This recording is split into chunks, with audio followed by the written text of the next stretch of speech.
Bonjour à tous, j'espère que vous allez bien. Alors, je veux juste vous parler du contrôle que l'ASE a sur vous, hein. Alors, vous vous levez le matin, vous pensez au juge déjà. En fait, dès le réveil, sachez que c'est comme ça. En fait, c'est un moyen de contrôle. Il contrôle vos pensées, il contrôle vos esprits.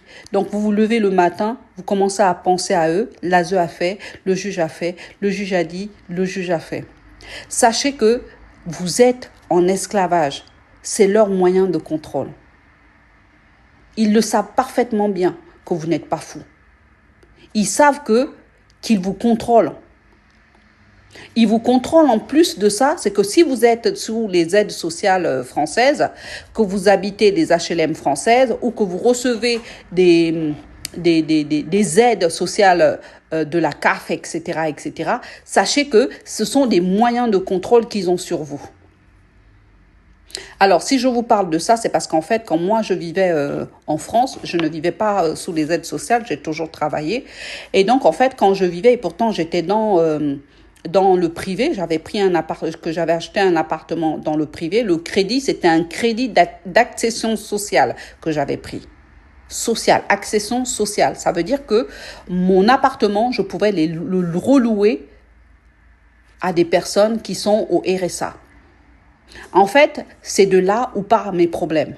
Quand je vivais en France, j'avais des colères, j'avais des angoisses de pas mal de choses. Je dormais 2 heures par nuit. Parce que c'est pour ça que je vous parle de contrôle. Je dormais 2 heures par nuit. Parce qu'ils contrôlaient tout sur ma vie. Et en fait, quand j'allais aux visites médiatisées qu'ils m'avaient mis il y a quelque temps, là, avant de partir, j'avais de l'urticaire. Je me grattais la peau, j'avais des angoisses, j'avais des palpitations parce qu'il fallait repartir en France. Et donc, j'ai dit à l'ASE, j'arrête de venir aux visites médiatisées physiquement, je vais les faire en visio. Ils ont refusé jusqu'à ce qu'ils ont dû les accepter. En fait, mes chers amis, parents désenfantés, sachez qu'ils vous contrôlent. Ils contrôlent vos esprits. Ils contrôlent tout de vous. Rappelez-vous qu'ils ont vos enfants. Ils ont votre sang dans leurs institutions. Ils vous contrôlent, ils contrôlent vos esprits.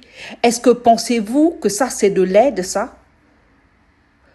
L'aide est censée être quelque chose qui relève d'assistance. Mais quand ça va au niveau du contrôle, ça ne s'appelle plus aide. Ça s'appelle esclavage. Donc, sachez bien qu'ils vous contrôlent, ils contrôlent tout sur vous et sur vos enfants. Donc, le petit message que je fais aujourd'hui, là, c'est pour ça. Et